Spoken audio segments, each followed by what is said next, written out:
Welcome to the South Asian Learning Collaborative on Social Norms launch event, jointly hosted by Project Concern International India, also known as PCI, and Center for Social Behavior Change, CSBC, Ashoka University.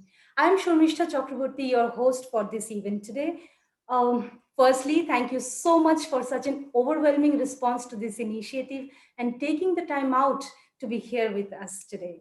The number of guests signed up here shows that there is a lot of interest around social norms, which is great, and I'm excited. I'm happy to lead you through the launch event today. We have a few eminent speakers with us who will be talking about this initiative and its overall vision, linking it to the objectives of the Global Learning Collaborative. We are lucky to have some amazing panelists, our sector experts, who will be sharing their perspectives, experiences, and expectations. We will also talk about our membership model and how to sign up for that. And lastly, we will be sharing with you the initial plan that we have laid down for this collaborative. Before we begin, some housekeeping rules I would like to share with you. Our team is recording this session in order to put up online afterwards so that you have the chance to come back and recommend it to other colleagues and friends for information. During the session, all participants will be in listen-only mode. Speakers and panelists, please ensure that your speakers and audios are connected. Due to paucity of time, we will only take questions at the end of the session. However, you can start sending your questions using the chat box. We will pick up your questions and try to answer as many as we can. Without wasting time, let me introduce you with our first speaker, Mr. Indrajit Chaudhary. Indrajit is presently holding the position of Country Director at PCI India. Indrajit is a management professional and a development thinker, working for close to 2 decades towards conceptualizing, developing, and leading large development initiatives in multiple sectors in India and different other countries. Indrajit specializes in designing strategies for scaling transformative social change and development programs that empower women, girls, and most underprivileged and equip them to pursue their rights and entitlements better. Thank you, Indrajit, for joining us today. Now it is over to you. You can share your, points here. Thank you. Thanks, Shamishta. And hi, everyone. Good afternoon.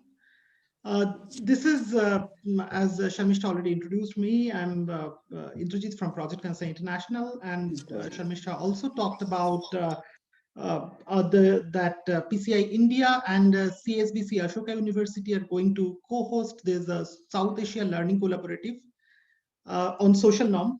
And we are very happy to launch this event today through this event. Social norm is a new and developing area of work, and in past decades, lots of efforts has happened in this area in South Asia as well as globally. But still, there are lots of things which are yet to be completely concretized. Theories on social norm, its practice, evidence, measurement are all in kind of a learning curve. We as an organization, PCI as an organization, as we started working on social norm for quite some time, we are continuously grappling on theories because theories were not standardized. There were also not many platforms available where we can learn from global learning on global experiences, etc., which was forcing us to actually reinvent many times, reinvent and relearn some things which is already done and probably experimented in some other countries and context. So thanks to Georgetown University and thanks to Bill and Melinda Gates Foundation and USAID for funding Georgetown University for creating this global learning collaborative on social norm. The global learning collaborative on social norm has over past quite a few years working towards bringing together all different professionals, academicians, researchers, and practitioners for sharing and cross-learning, which is actually creating a good knowledge base around this area around social norm. So this South Asia Learning Collaborative is an extension of that global learning collaborative on social norm, which is South Asia Learning Collaborative will focus specifically on in this geography, specifically India, Bangladesh, Nepal, and Sri Lanka. Though we don't have a lot of participants today from all countries, but we'll over a period of time reach out to more and more people from outside India. We have some participants from Bangladesh, few from Nepal, but Sri Lanka we do not have a lot of participants today, but we'll try to get more participants from other countries in this region over a period of time. So just to tell you a few things about the purpose of South Asia Learning Collaborative. One, as I said, that this is a network, network of organizations or individuals who are practitioners, researchers, academicians, who are working, and donors who are working and interested in the area of social norm. So what the vision of the social norm is, like, I think there are 4 main objectives of this particular learning collaborative, this platform. The social, this will help connecting the practitioners, researchers from South Asia with the global network and with the global knowledge and insight. So that is the first objective. The second objective is that this learning collaborative will help building the capacity of its members in this area. This will also strengthen the connection between the practitioners, researchers, and donors who are in this area, because most of the time, many times we have seen that connections is a problem in any new area where things are developing. And this will also help showcasing great work, experience, and initiatives from South Asia. And this will also help strengthening the global knowledge with the South Asian experience. So these are the main focus and objective of creating this learning collaborative. In today's event, we'd like to introduce the concept, we'll discuss about it, and we'll also have quite a few eminent speakers and panelists from whom we'd like to learn and understand their views and thoughts in the area of social norm, as well as what are the vision for the work on social norm in this geography. So without taking a lot of time for myself, I'd like to open it for the further discussion, for the further speakers and panelists. But just to let you know that today's event, we will tell you about how each one of you can join this network, and also how you can get benefited out of it. So there will be a question and answer session generally at the end of this event. But we'd also like to can also connect with any of us personally for learn. Can connect with us for learning that. So you cannot start your video. Thank you, and I again welcoming all of you in the event. So over to Sharmishta for the next speaker.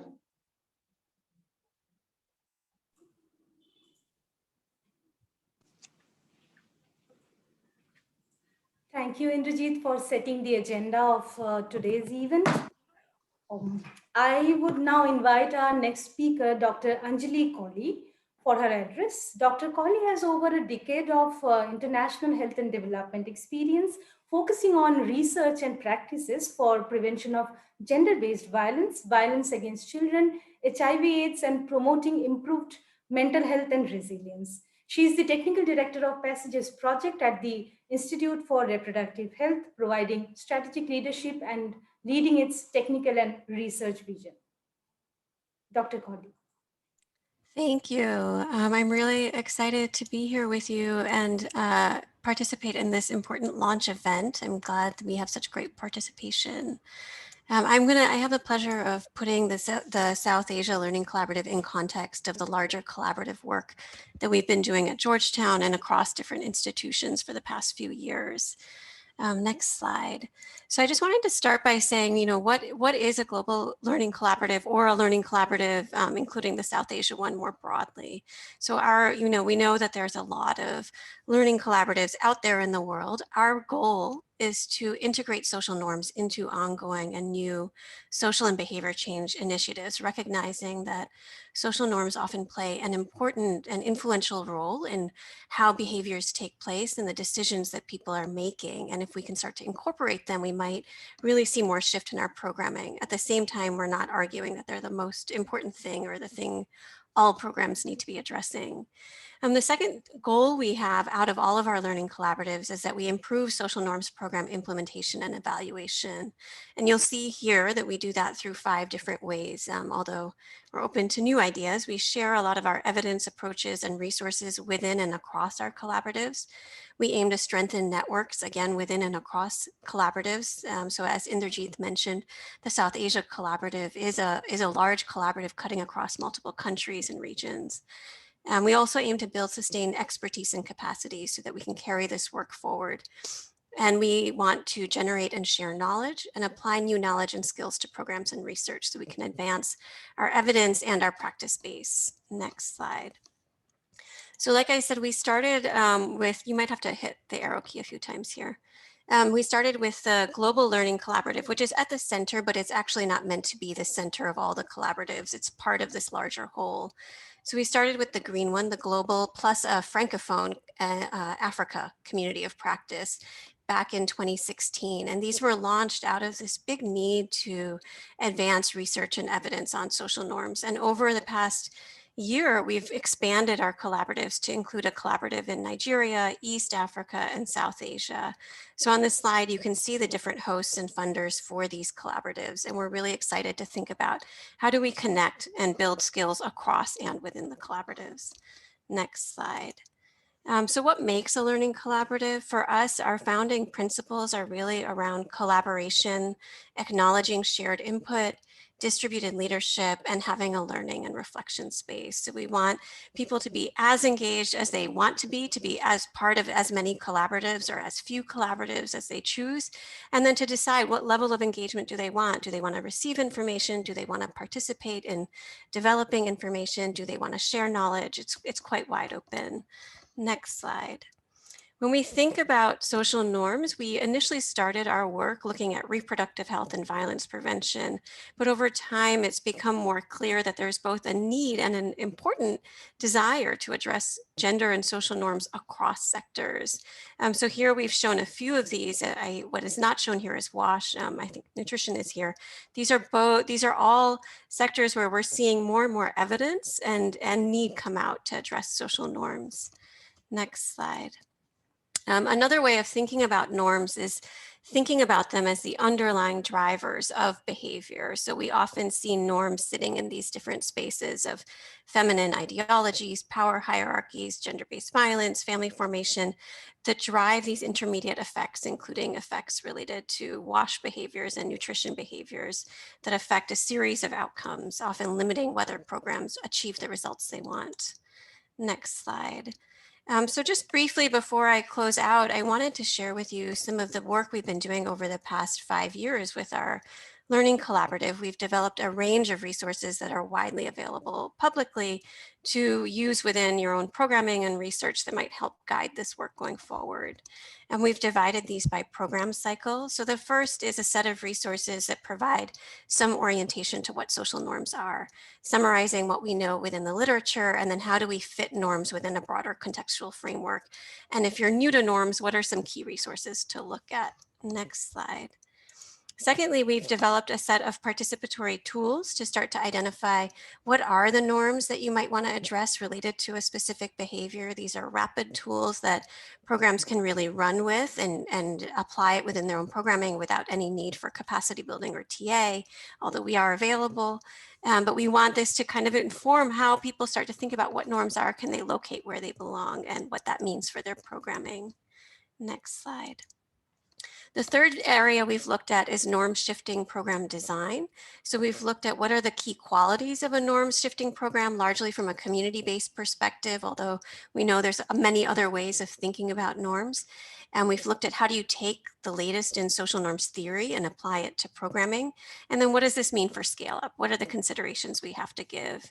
A more new program tool not shown here is we've come out with a workshop tool to take formative research that identifies what norms are and apply it to programs. Next slide. I'm just quickly going to finish here. We have phase 4 looks at implementation, monitoring, and evaluation. And I just want to highlight on this slide, we have a map that shows different case studies of social norms, including 20 from South Asia. And finally, we have, next slide. You can find all of our resources here on the Align Learning Collaborative platform. I'll stop there. Thank you.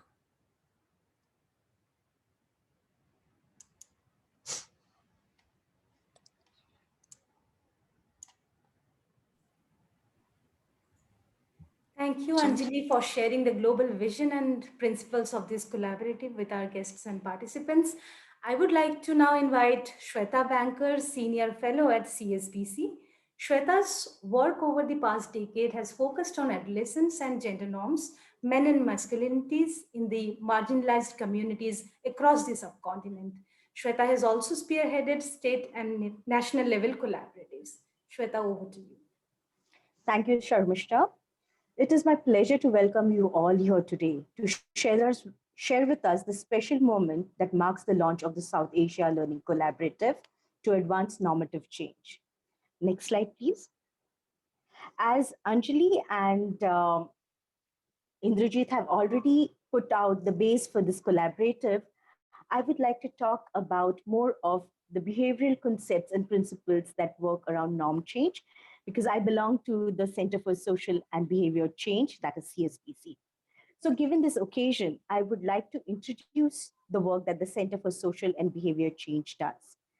CSBC is set up by a grant from Bill and Melinda Gates Foundation and housed in Ashoka University. The vision of the center is to establish an institution in India that is globally reputed for thought leadership and excellence in impactful behavior change interventions, especially for poor and marginalized populations. Especially being a part of a research university like Ashoka and guided by the vision of Professor Vish Vishwanath at Harvard T.H. Chan School of Public Health, the center executes its foundation, it executes its vision through a mix of action, foundation research, and capacity building. The Behavioral Insights Unit has been set up by Niti Aayog in partnership with Bill and Melinda Gates Foundation and Center for Social and Behavior Change to improve indicators on the ground using behavior insights, and it is housed with us. Next slide, please.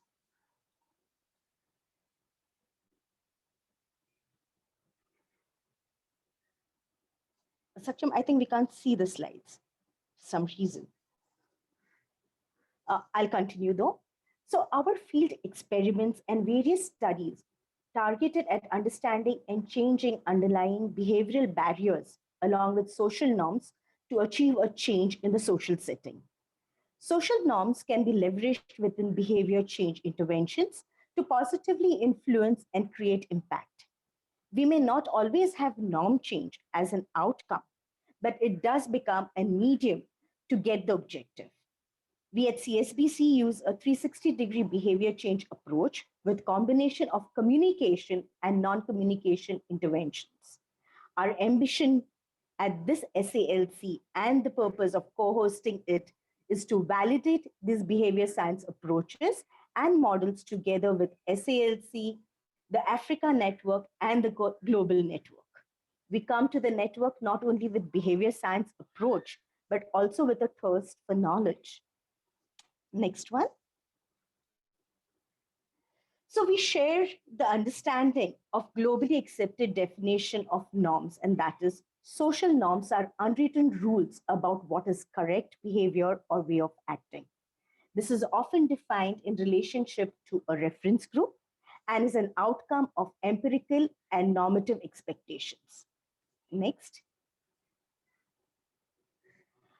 With the work happening globally, there are certain common barriers that are recognized with everybody who's working on norms and norm change.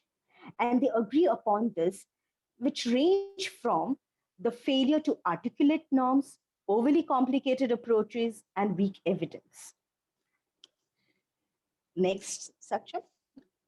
Um, it thus becomes especially pertinent to incorporate aspects of social norms and their links with behavior at large while designing programs and interventions. For instance, we at CSBC use the 5-step process of defining a program, defining a problem, designing the interventions by diagnosing it with the secondary data or literature, and subsequently testing and scaling them. Bringing about changes could begin with discussions, arguments, and collective deliberations in smaller groups. And gradually, as we want to change the masses, it could be addressed with knowledge and tipping point phenomena. There is a recent buzz in behavior science about the term norm nudges. And I'll take a few more minutes to just put it out here on this platform today. So Christina Behery defines norm nudges as a nudge whose mechanism of action relies on eliciting social expectations with the intent of inducing desirable behavior under the assumption that individual preferences for performing the target behavior are conditional on social expectations. Now, how do norm nudges work? Norm nudges work by letting people know and understand what people do and what people approve or disapprove of. For instance, let's take an example of self-help group of women. As these women who are associated with the self-help groups are local trendsetters, and they help in updating norms and beliefs of people in their community. By being recognized in and around the community as agents of change, they can help the change process reach a tipping point towards a change in social norm. Next one. So, how does norm nudging actually become effective? Norm nudging requires interdependent behavior. Hence, with evidence from the field, that is most of the in-field behavior science experience, we know that norm nudges are effective when we actually identify how the empirical or normative information affect the behavior. Secondly, we also understand the context of how the target behavior occurs, and the motivation for the behavior is conditional.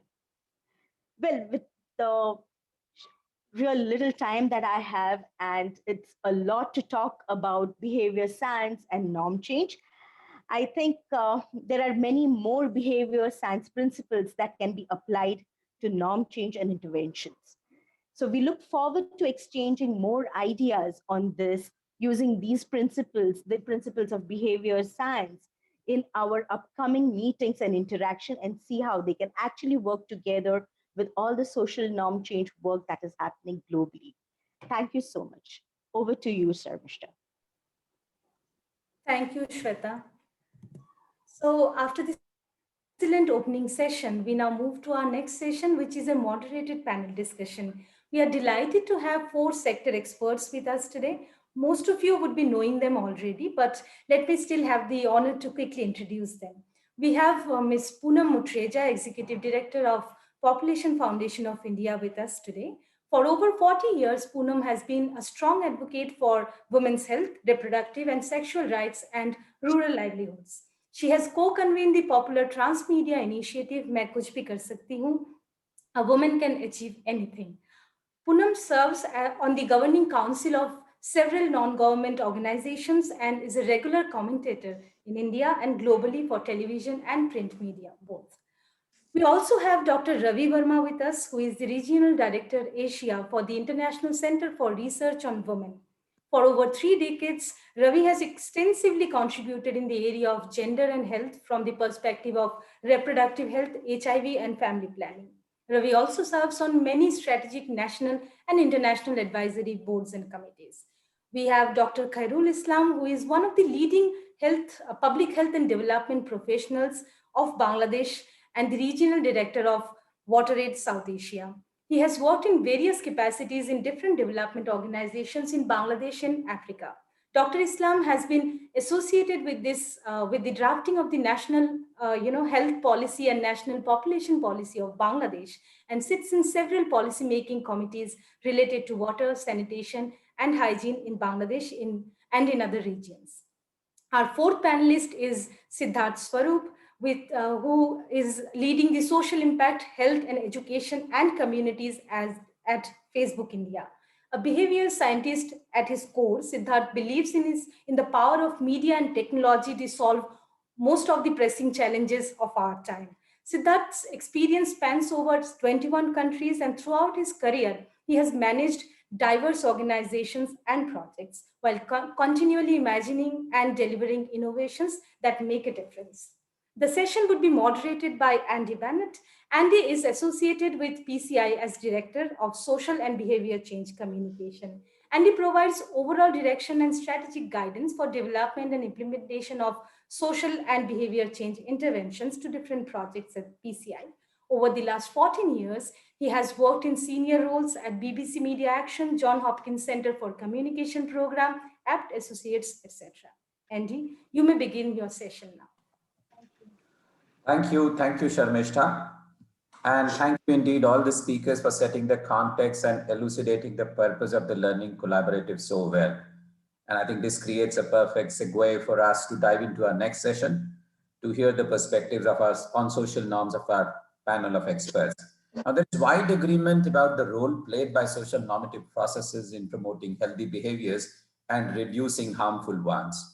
However, practitioners, scholars, and donors all over also agree that there is a need to improve our understanding of how social norms work so that they can be influenced effectively. In our quest for improving the effectiveness for behavior change programming in dynamic environments, we are raising and answering questions such as what works and what doesn't. What we can learn from the previous programs about social normative processes to make our future programs more effective. We are fortunate to have an eminent panel today that comprises experts from the world of theory and practice who bring rich experience and knowledge from the perspective of planners and implementers. In that context, let me begin by inviting our first panelist, Ms. Poonam Muthreja, to share her views on the important issues and aspects related to social normative change that the LC needs to focus on its first year of operations in the South Asia region. Poonam, over to you. Thank you. Thank you for having me with you at this very important event, and congratulations to the Learning Collaborative for this initiative, bringing multiple organizations together to share and promote and support social norm theory as well as practice is critical, I believe, to our work in social and behavior change communication. And a common platform will go a long way in helping organizations and members build a body of knowledge and capacity for sharing learnings, strengthen the next generation of programs. We at PFI actually did not have a strong background in social change using entertainment education, but we learned from the world. And we spent a fair amount of time to what to do and what not to do.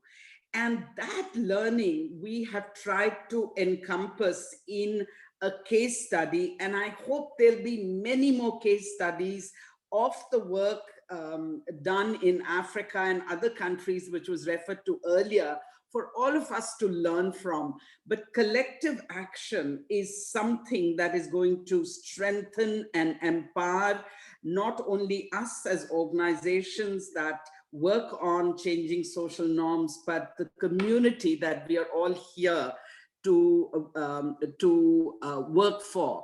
So as we are all well aware, social norms can greatly influence people's health-related choices.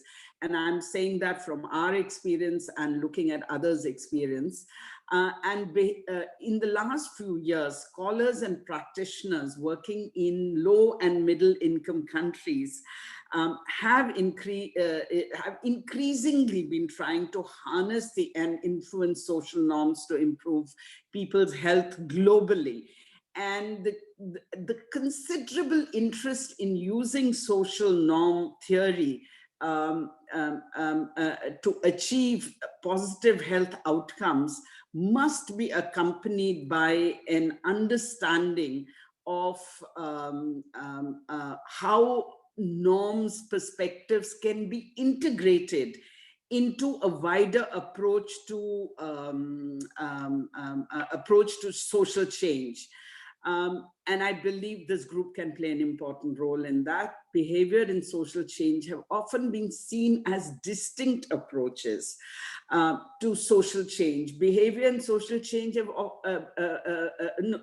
which require different strategies and unique skill sets. Our work at the Population Foundation of India demonstrates the complementarity between techniques used to define and address individual and social influences. We support behavior and social change strategies that transform behaviors.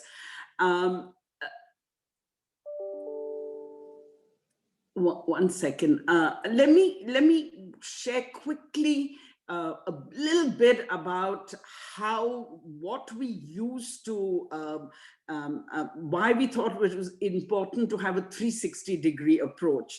So, and the Transmedia Edutainment Program, which was on air for 3 seasons over 5 years, we did a financial analysis of the cost. And we found that if you do multimedia, if you do transmedia, the cost of expanding to different avenues is very cost effective. And we found that audiences recognize and appreciate the social messaging in the, for example, in the serial Main Kuch Bhi Kar Sakti Hoon, when we were on IVRS, where the people could call and leave their stories after viewing the series on national television. So going beyond entertainment education on TV and radio with the 360-degree approach communication is a smart and cost-effective strategy, and the multimedia people's participation in the integrated voice response, where we received 1.4 million phone calls, made them feel they can they're part of the journey and part of the future of the program. I also want to say that, right now we're all going through a global epidemic, and behavior change and changing social norms, there's never been more, a bigger need to respond for our community in making an impact on not only reducing the epidemic, but helping people cope with it.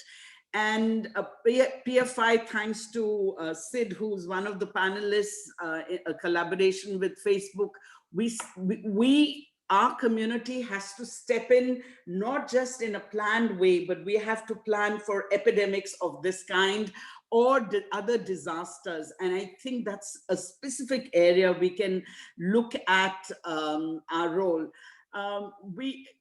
Another area where this group can play a very important role is for young people. Not only is there huge anxiety, increasing depression, suicides amongst young people, but on an ongoing basis, they have more access to misinformation than information. So we used Sex Ki Adalat, Court of Sex, online for behavior change, and an evaluation done by the World Bank showed that the series shifted people's perception on violence against women, giving them new information on a scientific basis while also making viewers more critical of regressive social norms. So it is a place where when we can't reach through school systems and other systems on young people's sexual and reproductive health, this is an area where we found, based on our experience, there is huge opportunities to make an impact. And the Population Foundation does use innovation in entertainment communication to transform regressive social norms and these the deeply entrenched behavior. And fundamental, I'd like to say, to our approach is the understanding that behavior does not occur in a vacuum and is grounded in regressive social norms and customs. We need to be evidence-based. Otherwise, this is an expensive industry where we need not only evidence at the end, but concurrent monitoring. And IVRS, I've mentioned several times because it gave us also an opportunity to monitor and see what changes, mid-course corrections we needed to do. So I'd like to end by saying a bottom-up approach that uses communication to reach men, women, and young people collectively is again another smart strategy. We never dreamt that our serial will be watched by 42% men in the first season only, but we were really happily, for me, that was the most important. There were two important outcomes. One is the fact that men watched a program that's called I, a Woman Can Achieve Anything. And secondly, young people could watch the same program that others, older people did, and it triggered conversations. So I'd like to say, that is a big learning, and that is a big suggestion that I would like to put for the group here to consider designing programs. It's all in the designing programs that reach to multiple audience through multiple ways. Thank you very much for this opportunity. Thank you, Poonam, for a very rich and precise articulation of the important issues and aspects. Indeed, I wish we could just go on listening to you, but we have to turn to the panelist, Dr. Ravi Verma. I request him to share his views on the second and, equally important aspect of the conceptual issues related to diagnosing, defining, and measuring social norms. So over to Dr. Ravi Verma. Thank you, Andy. Thank you so much. Thanks for having me here. It's very difficult to step in after Poonam. She has really laid out the complete spectrum. I congratulate LC and PCI, Ashoka University for this initiative. I echo everything that has been said before me on the need and importance for taking this construct of social norm further. Working on the issues of gender, we have always been quite sensitive to the issues of norms, as you can understand. We have always believed that gender is a concept which works upstream, and there are always dynamics that are changing, rapidly evolving, and therefore the issue of social norms has always presented to us as a kind of a challenge, a concept that is constantly evolving and constantly needs redefinition, re-articulations. And in last couple of years, some of the events, I think macro events like have truly disrupted the conventional idea of how we define social norms and how we measure social norms, and primarily because the manner in which we relate to each other has undergone massive change. And I take when I said two trajectories that we need to keep in mind while diagnosing the social norms in recent times. One is the COVID-19. The COVID in last 1 year has truly disrupted all social relations in fundamental ways. We have moved into a virtual world. We have, I really liked that definition that Shweta presented in her slides, or Anjali talked about, how we define social norms conventionally was, how do we look at the expectations of others, what I think others think, and how do I see the rewards and punishment coming as a result of adhering or not adhering to the expectations. But now in the new reality of working virtually, our relations have been redefined. We do not, and I think this is a big question that needs to be understood. How does this fundamentally differ from a reality where we physically related with people? When we were face to face, when we could experience the expectations in our personal lives, living in the same geographical spaces. Now, are we making in this virtual world, when we are distancing ourselves from the people whom we live with, are those altered ways of relating also changing the manner in which we experience those expectations, or we respond to those expectations? Do we feel more empowered, or do we feel disempowered in adhering or not adhering? Do we really feel that there is a reward associated with this, or have I created more spaces for myself to make more choices, or have I lost my choices? And I think some of these issues of how we relate to each other in this new world will have serious implications on how norms, as we conventionally understood, impact us, or we impact or shape those norms or reshape those norms.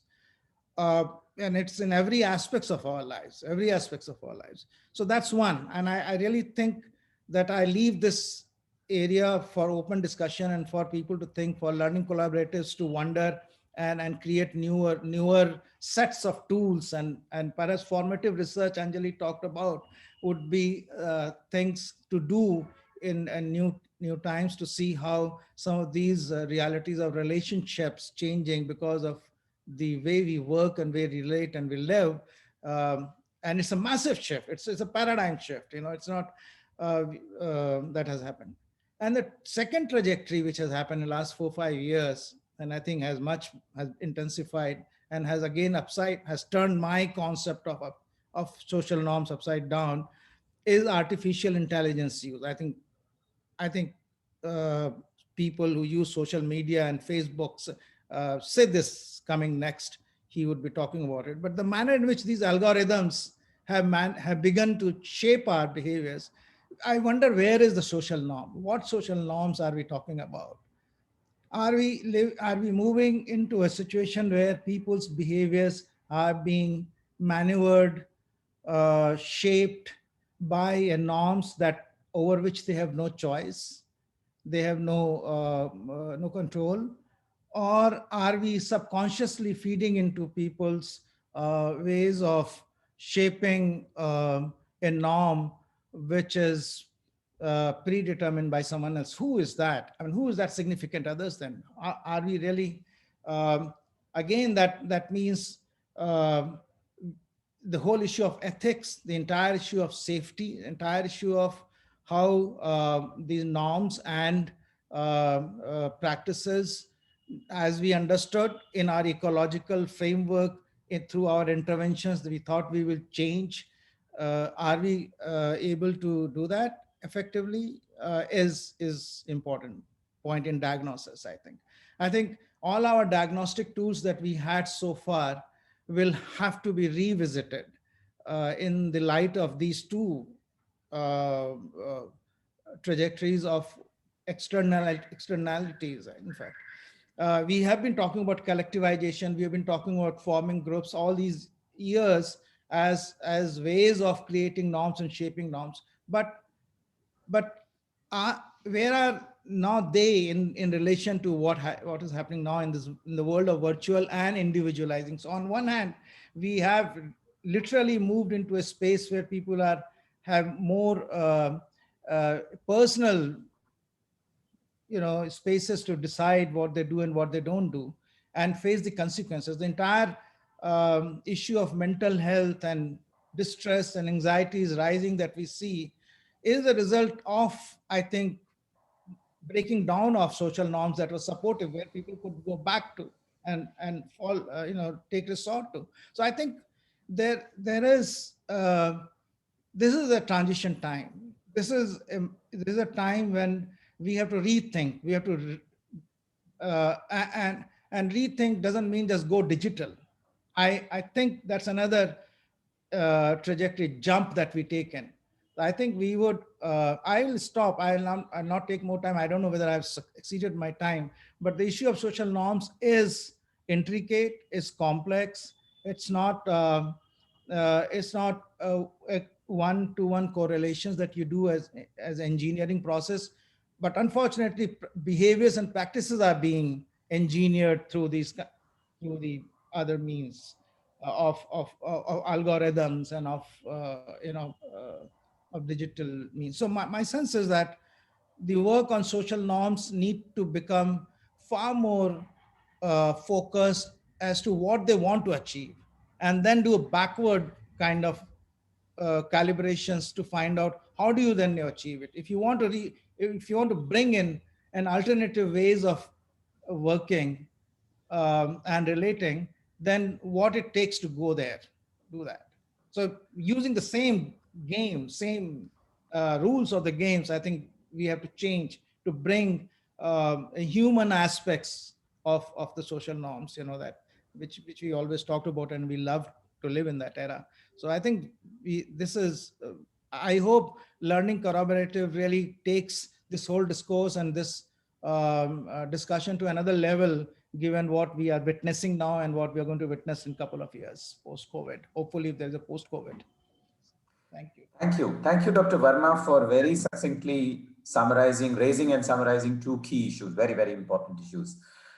It's not surprising that both Poonam and you spoke and referred to about the COVID pandemic and the disruption that it caused in our lives over the last 1.5 years.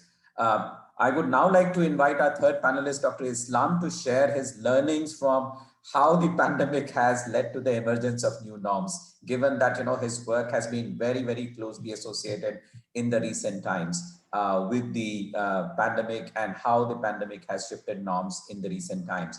So over to Dr. Islam. Thank you. Thank you for inviting me and WaterAid as an organization. And I find it equally difficult to take cue from people like Ravi and Poonam and speak in such an august gathering. I think Poonam made a very critical remarks that the importance of behavior change and making it a social norm, whatever dysfunction the society is now, is so important to tackle this pandemic that we cannot overemphasize. And WaterAid is a specialized organization to promote water sanitation and hygiene. And we tried to promote hygiene, especially hand washing with soap, a very simple behavior for the last half a century or so. And even the sincere effort of the health directorate, or you just name it, all the media and everyone to promote this behavior, still prior to pandemic, if you look into the subcontinent or in this South Asia region, in India and Pakistan, the whole percentage of hand washing with soap was in and around only 60%. In Bangladesh, it was 35%. In Nepal, it is less than 50%. So when COVID came, I mean, of course, we were frightened, scared, but side by side, we also thought that this is also giving us an opportunity to promote a behavior for which we have been longing so long.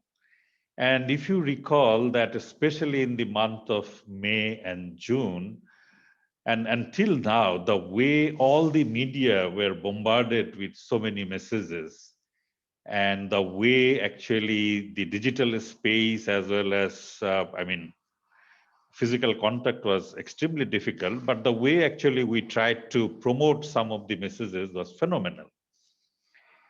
But I mean, what in medical language we say a bolus dose of messaging was taking place, and we tried to understand what was happening. So we initiated a 4-country study, India, Bangladesh, Pakistan, and Nepal. And what we have seen that the main sources of information was basically TV and the mobile phone. And we were very fascinated to find that what we couldn't do in 50 years, in those few months, some of the behavior went so high up in the, conundrum that, we were speechless that, oh my God. But then we realized that it is happening mainly because the motivation factor behind this, behavior change was fear.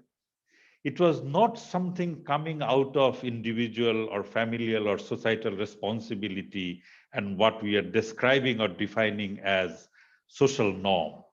So when fear actually dominates a behavior, that may not be sustained. And that we have seen in our common perception and experience, that all the hand washing stations that we installed in bus station, railway station, and all other places, gradually its use has become less and less and dramatically reduced. And now I don't know whether it has gone back to the baseline or what's happening. So what we realized, the way actually we invested on some of the behavior change in health sector, like in immunization, what we did is intergenerational investment on the young and adolescent people. That particular aspect cannot be, overemphasized, and that has to be brought back. The second thing, sometimes we miss the linkages and parallelism between the behavior change communication and the service. So when we started saying that, when we started saying that the behavior change communication and messaging side by side, we were not supplying adequate water for people to wash their hand, because hand washing, the way we showed in the media, required piped hand water supply, which we couldn't do. And the last point I would like to make is that when we further explode on the digital medium of reaching the people, because of the sample size, I cannot say it with certainty, but something we need to explore, that whether are we reaching the lowest income quintile people or not, especially the young generation or not. That is something to be explored further, so that when we say leaving no one behind, that in our digital communication, whether we are actually leaving those lowest income quintile or not. So that's the practical and realistic experience we had during the month of May and June. And I believe that our dealing of the current pandemic lies with behavior change and making it a social norm in the era of a completely distorted social fabrics. Thank you so much for giving this. Thank you. Thank you, Dr. Islam, for very aptly summarizing the key learnings and putting them in a perspective of what we have seen over the last 1.5 years. And finally, let me invite our panelist Siddharth Swaroop to share with us his thoughts on how we can leverage the power of digital media to challenge harmful norms and shape new ones. Sid, over to you. Thank you, Andy, and thanks a lot for inviting me for this panel. I've been involved with the Learning Collaborative almost since its inception when I was with the Gates Foundation. So super happy to see that finally coming to the region as a regional kind of initiative. All right, so let me just talk about my thoughts on social norms and how social media, impacts those norms. So there are two slightly contradictory concepts that coexist in our minds: Samay and Samaj. Samay means time, and we often refer to how the times are changing or how we need to change with the times. And I think quite a few panelists talked about how COVID has really led to that, shift that has happened, or accelerated the shift that has taken place. Samaj, on the other hand, means community or society. And we often talk about how things have always been done in a particular way in our community. And it is this relative balance of these two concepts that determine our proclivity for change. And I want to tell you a fascinating story of a woman who moved with the times and created a community, redefining both Samay and Samaj. I met her very recently, a couple of months back. Her name is Savita. She's an uneducated, middle-aged farmer from Maharashtra. And a few years back, she got exposed to the internet and Facebook. She was fascinated by its potential, and she wanted other farmers to learn what she had. So she started an online Facebook community using a basic feature phone. She didn't have a smartphone. She was not educated. In fact, she started going to her daughter's school and is attending 2-3 classes. You know, she's 2-3 classes below her daughter. So she didn't have a smartphone, nothing. And in 2 years, she has 1 million farmers on her 2 online groups. And that's more than what most NGOs can claim. And we'll come back to the story in a bit. Let's talk about social norms. We spend a lot of time discussing, researching, modeling, and experimenting how social norms can be shifted. And I want to take a step back and use first principles thinking to ask the question, why do social norms not change? Or why is it so difficult to change social norms, right? We know that social norms are complex, they're deep-seated in tradition, and often non-negotiable. But in the end, social norms are a function of 2 factors, which was talked about earlier also. First, what I think other people do.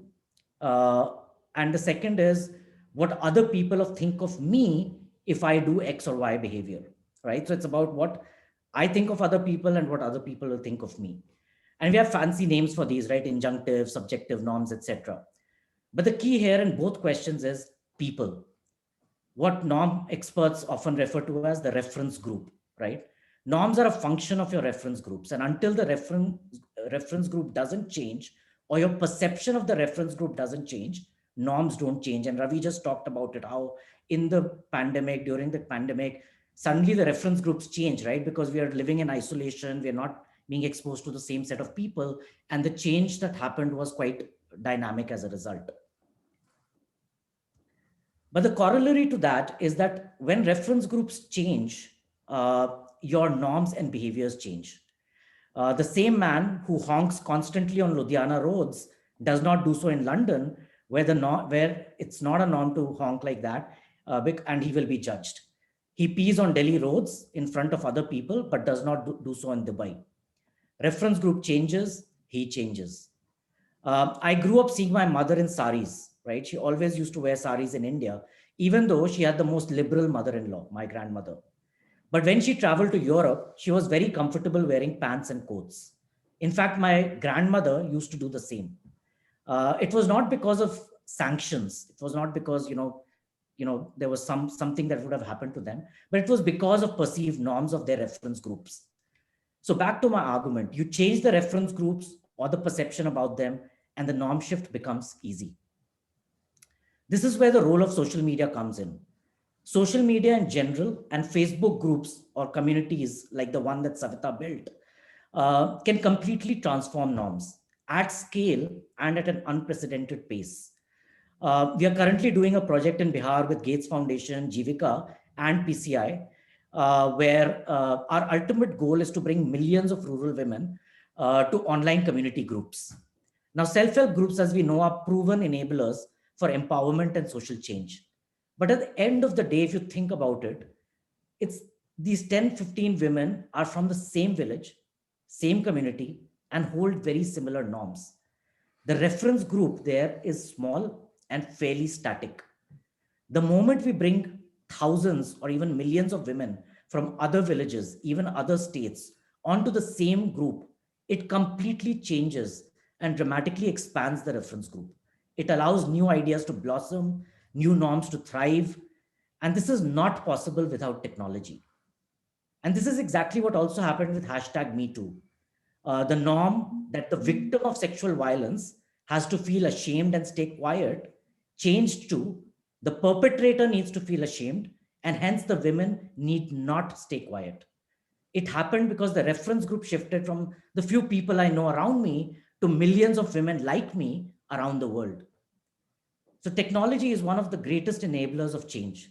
We all saw that during COVID, but we need to approach it with confidence, not fear, with vision, not hindsight. You will hear about digital gender divide. You will hear about how women do not have smartphones, but try to think about where the future is headed. Think about Savita, who single-handedly created a community of million farmers using a basic feature phone. If she can, then big funded organizations like yours surely can. I will end with the concept of Samaj and Samay. If you want society to change, move with the times. And technology is one of the key answers there. Thanks. Thank you, Sid, for that very interesting story, and also on how the social media and the digital media can be used constructively to accelerate both the process of changing social norms through the reference groups and also gathering more evidence about how millions of other people think like you. So thank you very much. Thank you all the panelists for your wonderful thoughts and ideas, and I'm sure the attendees and participants will have a lot of questions. We run out of time. So I'm going to hand it over back to Sharmishta. Thank you once again. Thank you for being with us. Thank you, Andy, and all the panelists. I would now request Kate Davin, from Program Associate from Institute of Reproductive Health, Georgetown University, to open up the membership for this regional collaborative and share the details. Thanks. I'll be very fast just to make sure that everyone has a chance to register and don't go over too far. But the links there are in the chat box to register. We can have anyone from any sort of organization or government agency, academics, all are welcome. So please click and join. Thank you.